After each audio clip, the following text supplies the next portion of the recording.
oh ini anaknya Sony Tulung atau bukan gitu. Di hari-hari penting seperti hari ayah, kalau ada acara di sekolah itu ayahku nggak hadir gitu. Sering aku alami adalah ketika orang lain lihat aku dan mereka kasihan ya ini anak ya, nggak ada bapaknya gitu.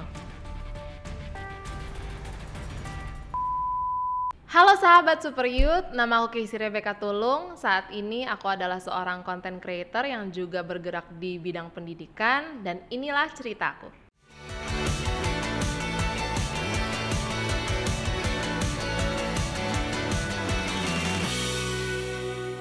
Show Miss Casey your paper plate jellyfish. Cheese. Halo semuanya, ayo kita belajar bahasa Inggris sama aku. Apa sih alasan Casey punya hati di dunia pendidikan? Jadi sebenarnya pas aku mulai di dunia pendidikan itu nggak mulai di bahasa Inggris.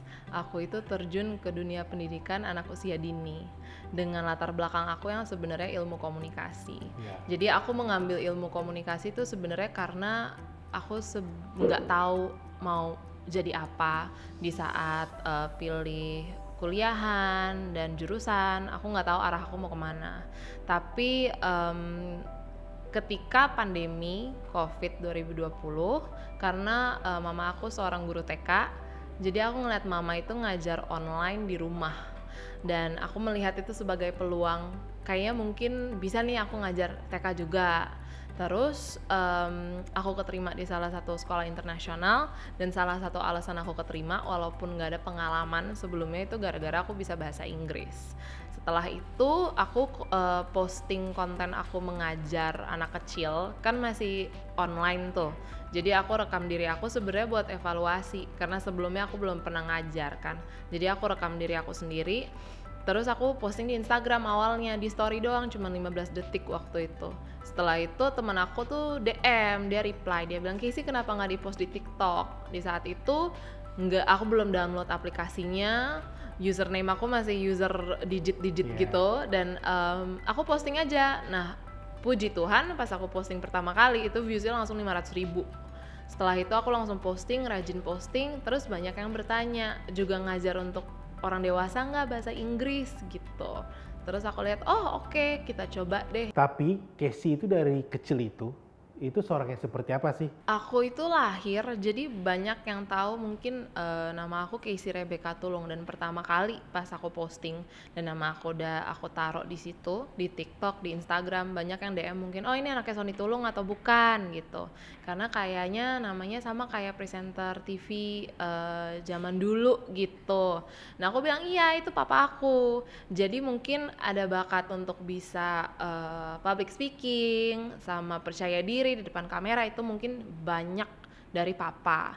Tapi banyak yang nggak tahu bahwa sebenarnya orang tua aku tuh pisah dari aku SMP. Sebenarnya orang bisa bilang broken home. Awal mama papa pisah saat SMP. Mungkin itu udah mulai tahu ya, udah mulai merasa. Saat itu kondisi Casey seperti apa? Diperhadapkan dengan banyak juga yang mengalami juga pasti. Dan kalau yang Casey alami seperti apa?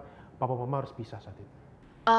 Sebenarnya kalau dibilang aku itu kecil lahir di Belanda, karena mama itu dari kecil memang udah nggak terlalu rukun sama papa aku. Tapi mungkin karena aku beranjak dewasa, namanya juga orang tua kan, mereka berusaha gitu ya.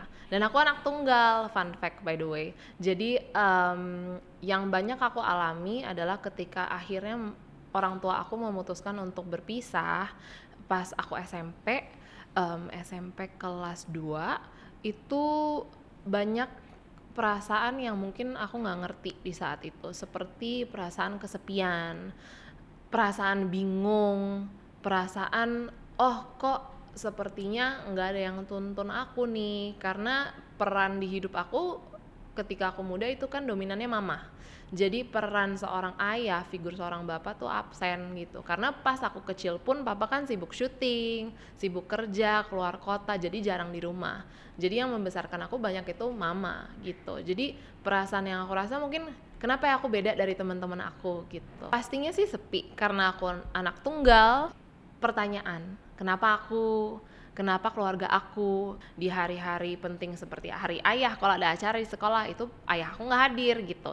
Dan aku banyak bertanya, aku banyak memikir sih dalam hati, dan juga mungkin ada perasaan salah aku nggak ya? Buat semua sahabat Super Youth yang saat ini sedang bergumul dengan berbagai masalah, kamu yang merasa sakit hati atau menyimpan kebencian atau kepahitan dengan orang yang menyakiti kamu, seperti teman, sahabat, keluarga, buat kamu yang saat ini merasa terpuruk, merasa kesepian, tidak percaya diri, dan tidak ada yang peduli dengan setiap masalah yang lagi kamu hadepin, ini waktu yang tepat untuk langsung kamu kontak nomor yang ada di bawah ini. Karena layanan doa dan counseling CBN secara khusus mau berdoa buat kamu.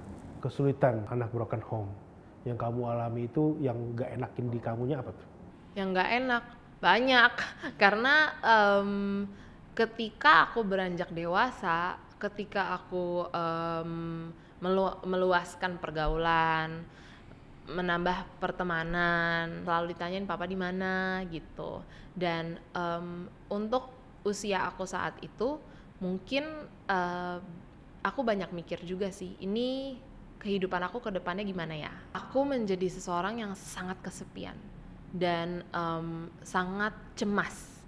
Dan cemasnya itu dalam skala mungkin udah gak wajar, udah overthinkingnya parah. Karena mungkin stigmanya juga kalau misalnya nggak ada hubungan sama ayah itu menjadi orang yang tidak percaya diri. Ujungnya aku mengalami anxiety ini, dan bukan hanya anxiety perasaan yang kecemasan ini, anxiety yang udah mengganggu keseharian aku. Aku mengalami itu dalam skala yang jauh berlipat kali ganda, karena mungkin dari kecil aku udah harus tangguh dan harus sendiri.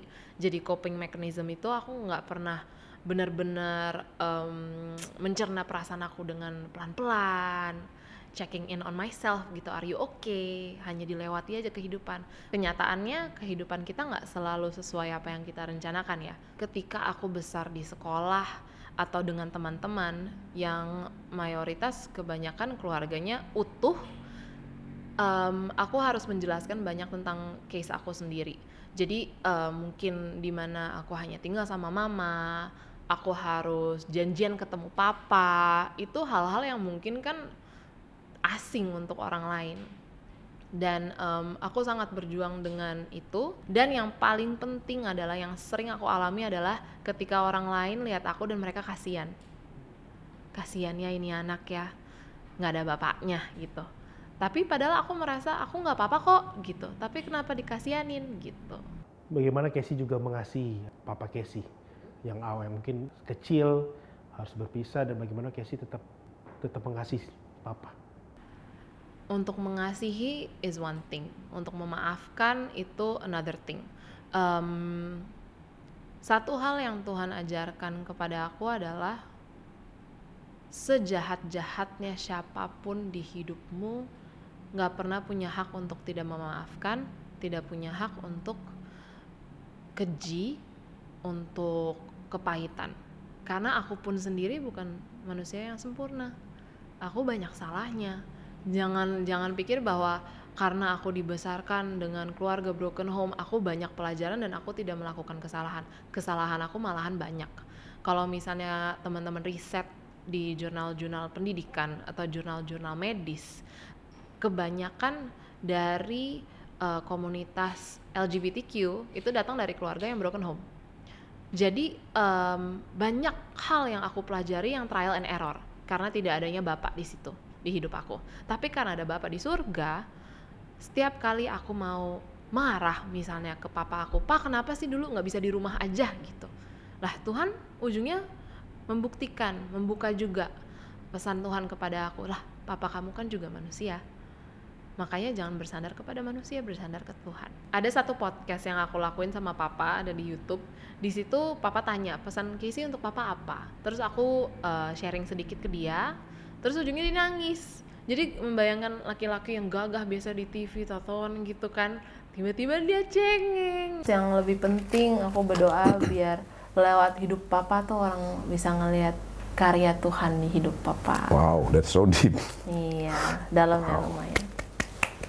Almost crying. Ya, jangan nangis dong. Jangan nangis dong. Jadi itu ada satu insiden, dan insiden berikutnya juga ada sering banget papa mengungkapkan, "Casey doain ya papa bisa hidup lama, umur panjang, sehat. Karena dulu pas Casey kecil kan papa sering nggak ada. Jadi hal-hal seperti itu yang Tuhan ingatkan ke aku, ini adalah buah ketaatan aku. Ketika aku nggak memutuskan untuk kepahitan, memutuskan hubungan dengan orang tua aku, ketika aku memberi papa aku kasih, disitulah mungkin yang bisa menjadi titik dia berubah hatinya. Ada nggak sih momen-momen kamu yang hopeless, momen-momen yang kamu nggak gampang sebelum pemulihan ini terjadi dan kamu merasakan Tuhan menolong kamu juga? Oh banyak banget hopeless itu, dimana cuman bisa di kamar dan menangis dan malahan tidak bisa diungkapkan dengan kata-kata. Kadang kan bingung ya untuk mengutarakan perasaan tuh seperti apa. Tapi di situ aku ingat Tuhan mengerti, dan kadang-kadang nggak usah diungkapkan dengan bahasa, dengan kita menangis aja Tuhan udah mengerti gitu. Satu benang merah yang aku pelajari dan aku selalu harus ingatkan ke diri aku adalah Tuhan selalu mendatangkan kebaikan. Roma 8:28 itu pegangan aku. Karena di situasi dimana berat dan aku nggak ngerti kenapa ini menimpa aku, kenapa ini kejadian sama aku, selalu aku pegang ada maksud, ada tujuan Tuhan. Dan mungkin nggak sekarang Tuhan kasih tahu, ini loh, aku mau buat ini di hidup kamu. Tapi ketika aku bersabar, ketika aku belajar untuk mendengar, mengikuti perintah Tuhan, nanti semuanya akan terbuka dengan sendirinya. Itu yang selalu aku pegang dari aku kecil. Casey juga saat ini bertumbuh menjadi anak muda yang kuat, yang tangguh, yang luar biasa, nggak cengeng juga, dan mempunyai iman yang kuat kepada Tuhan Yesus. Amin. Prosesnya seperti apa? Oh, prosesnya nggak begini, prosesnya begini. Salah satu coping mechanism aku itu curhat sama Tuhan, berdoa. Ini template aku berdoa ya. Tuhan, aku capek. Udah gitu doang. Karena kadang-kadang aku nggak bisa jelasin lagi kan. Dan mungkin karena aku juga udah terbiasa kesepian, jadi terbiasa berdoa aja gitu. Bagaimana sih kamu merasakan kehadiran Tuhan Yesus di saat kamu sendiri, saat kamu sepi, di saat kamu capek? God is my lifeline. Kalau nggak ada Tuhan, hidup aku nggak bisa berdiri sendiri. Bener-bener nggak ada sih. Arti Tuhan di kehidupan aku, di fase kehidupan aku kan artinya beda-beda. Mungkin hari ini Tuhan menunjukkan dirinya sebagai penyembuhku kalau aku sakit.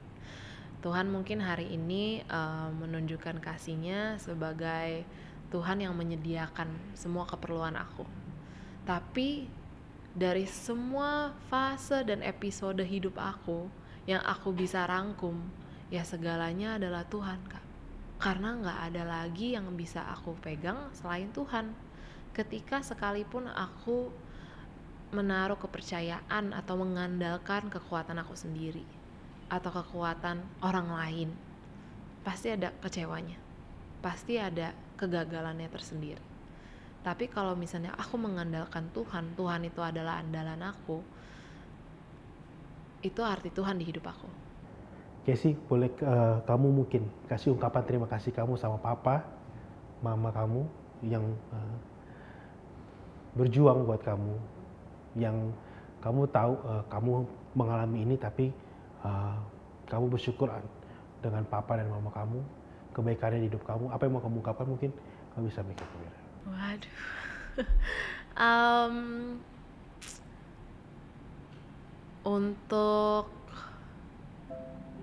Untuk papa sama untuk mama,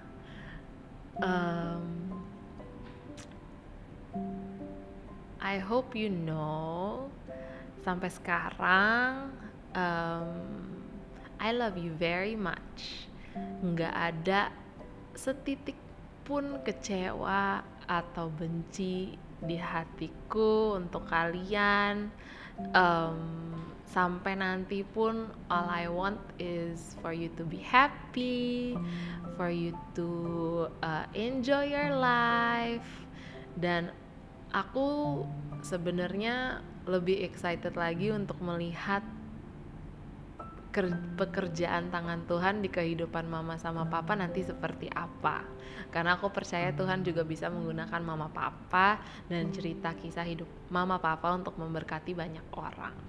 Dan salah satu hal juga yang aku pelajari adalah dengan aku beranjak dewasa, aku belajar bahwa mama papa itu sebenarnya juga cuma manusia, dimana mengalami juga perasaan yang aku rasain, fase-fase hidup yang aku rasain. Jadi mungkin dari aku ini, I want you to know that banyak hati aku yang memaklumi dan juga mengasihi. Dan I'll see you at home. Bagaimana doa kamu bisa membuat pemulihan saat ini, baik hubungan dengan papa, mama, dan kebaikan Tuhan di hidup kamu? Satu hal yang aku selalu doa adalah untuk Tuhan tetap menggunakan hidup aku, karena dulu aku pernah dengar di khotbah, kalau misalnya orang tua itu mempunyai watak yang mungkin kurang baik atau kebiasaan yang buruk, orang pertama yang bisa mengubah itu sebenarnya darah dagingnya sendiri. Itu benar-benar aku rekam di otak aku. Karena ketika mungkin orang tua itu temperamen kasar atau mungkin kepala batu, yang punya kesabaran untuk ngomongin itu hanya anaknya sendiri. Dan mau seberapa bencinya kita sama orang tua, peran kita sebenarnya di kehidupan mereka juga penting. Dan yang aku doa dari dulu adalah, Tuhan, tuntun hati aku, lembutkan hati aku ya Tuhan, karena gak gampang. Karena banyak banget, aku percaya teman-teman di sana juga yang nonton banyak banget alasan untuk kecewa, untuk marah, untuk pergi, untuk kabur, untuk masa bodoh. Tapi itu bukan yang Tuhan mau. Tuhan maunya kita mengasihi. Itu doa aku. Untuk teman-teman yang mungkin kisah ceritanya itu sama kayak aku, yang mungkin orang tuanya tidak harmonis, orang tuanya berpisah bahkan, atau mengalami trauma yang sangat dalam dengan orang tua, satu hal yang aku mau ingatkan adalah broken home doesn't mean you are broken. Malahan banyak juga teman-teman di situ yang mungkin keluarganya utuh tapi jauh lebih broken daripada orang-orang yang datang dari broken home. Jadi nggak ada yang perlu kalian sesali, gak ada yang perlu kalian anggap seperti aib, karena itu gak akan menakarkan atau mengurangi kasihnya Tuhan di hidup kalian. Malahan itu akan menjadi suatu kesaksian yang luar biasa untuk teman-teman yang lain dan orang-orang yang terdekat dari kamu. Dan percaya setiap tangisan, setiap helaan nafas kalian, Tuhan itu perhitungkan dan Tuhan dengar. Hai, aku Casey. Buat kamu yang belum follow dan subscribe akun sosial media Super Youth, baik di Instagram, YouTube, TikTok, atau Facebook, buruan klik follow dan subscribe sekarang juga, biar kamu gak ketinggalan konten-konten inspiratif terbaru dari Super Youth.